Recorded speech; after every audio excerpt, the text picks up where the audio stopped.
I'm sitting in my car and I'm like, you recorded this video 5 different times. You haven't posted any of it, and just post what you got. So I'm in my car and I'm gonna record the update to the PCOS video for y'all. I hope y'all don't mind that I'm in my car. I feel like I'm gonna do just fine. It's a lot quieter here. So we'll see what happens. Let's go. Buenos dias, buenas tardes, whatever it is, wherever you are. Welcome to my channel and thank you so much for watching. Thank you for the kind comments in my previous video. I really appreciate that, and I hope that I make somebody feel less lonely on this journey like y'all have made me feel. If you don't know what update this is for, it's for the video. I'm going to link it down below. It is on PCOS.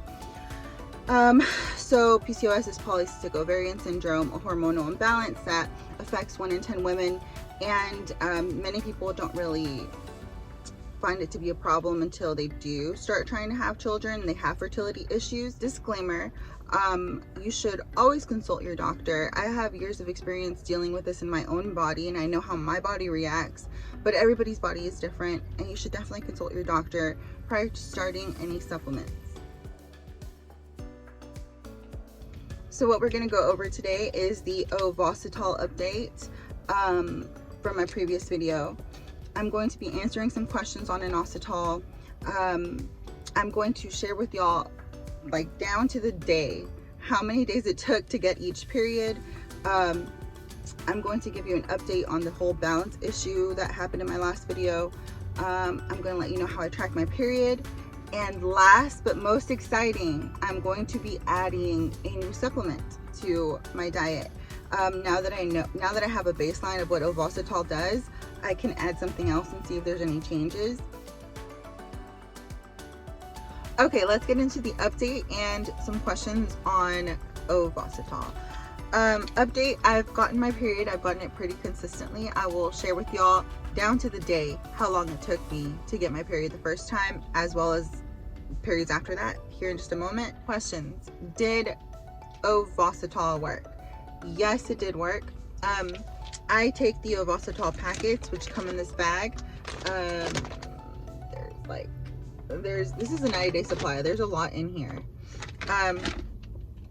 So yes, it did work. How did I take it? On the directions, it says any non-carbonated beverage or water. So I'll put it in my coffee, I'll put it in my water, or if I'm in a hurry, I'll put water in my mouth and like take it like a shot, you know. I don't, as long as it gets in my body and does its job, I'm good. What dose? So the package recommends 2 of these a day, which are 2.4 grams each, and honestly, I've only been taking 1 a day. I wanted to see the minimum amount needed to actually get my period. Will I be changing that dose? Yes, I'm going to be going to the recommended 2 packets a day, because my period, the flow isn't as consistent as I want it to be. I feel like some months it's heavy, some months it's light, some months it's just all over the place. So I'm hoping upping it to 2 would sort of regulate that. I'm also getting a lot of like spotting prior and after my period, and I'm hoping maybe that's normal. I don't know, but I'm hoping adding another one of these packets and taking the recommended dose might change that. How does Ovasitol compare to Balance by Alani New? If you watched my previous video, you saw my Alani New issue. Honestly, I loved Balance. I loved how it tasted. It was so good. I put it in my water. I could drink a whole gallon of it. It was so freaking delicious. Not a whole gallon of it, but I could drink it in like a lot of water and drink the whole water and enjoy it. That's how delicious it was. Compared to Balance, Ovasitol isn't bad. This actually tastes more like a powder version of Splenda, but less sweet. Like, it doesn't taste bad. It's just not something that I want to be sipping on for a long period of time, you know. Did I like the Myo-Folate? In my last video, I did mention that I was going to try taking Myo-Folate. I think that's what it was called. But about 10 days in, I realized, no, you know, I've heard a lot about Ovasitol, and my OBGYN actually recommended it. So I might as well, I've never tried it before. I've tried an inositol supplement and it worked. I wanted to try Ovasitol. this 40-to-1 ratio of D-Chiro and inositol, myo-inositol, and see how it worked with me. So I don't regret that. I do like this, and I love that it comes in little packets. So let's get into period dates. How many days after Myo-Inositol did I actually get my period? This is what I'm gonna go off of. If you want to pause it, you could just take a look at them. They're a little upside down, but whatever. So day 1 of Ovasitol was actually December 20th, 2021. For months prior to this, I hadn't had a period. I had not taken any supplements. I was just a blank PCOS, no period having slate. And yeah, it was time to change that. Day 10, after taking Myo-Inositol, I started spotting. And I thought I was having my period, but no period came.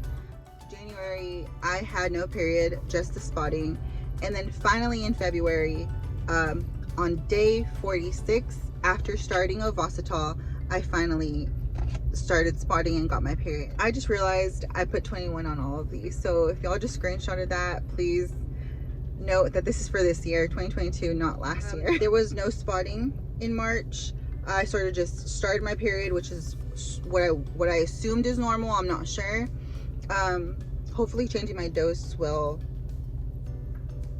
tell me if that's normal or not. I don't know. If no spotting before your period is normal, I don't know. Do y'all know? April 2022 now. I started spotting on the 2nd of April. So I spotted for 3 days. I got my period for 6 days, and then I spotted for a day. So just to summarize, it took 48 days in total before I actually got a real period, not including any spotting days or anything like that. So, but after it kickstarted in February, it has been consistent the last few months after that. Okay, so the Balance by Alani new update, I did just end up sending it to our local Food and Drug Administration agency, and they're going to test it, and they're going to figure all of that out. Bringing this issue up in the previous video, I didn't mean to scare anybody off, or I don't have any other intentions besides having them possibly fix it and possibly one day trying Balance again, because I really enjoyed it. That's it. That's all I have to say on that. I'm just gonna let them handle it. Okay, so how I track my period.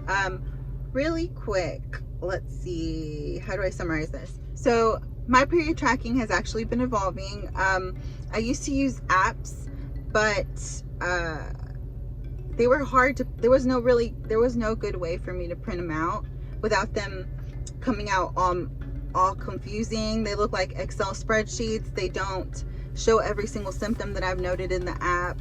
Like, I don't know if they've updated them since then, but it was just hard for me to be like in a rush to go see my doctor and then it prints out all funny like that. Like, I'm not gonna deal with that.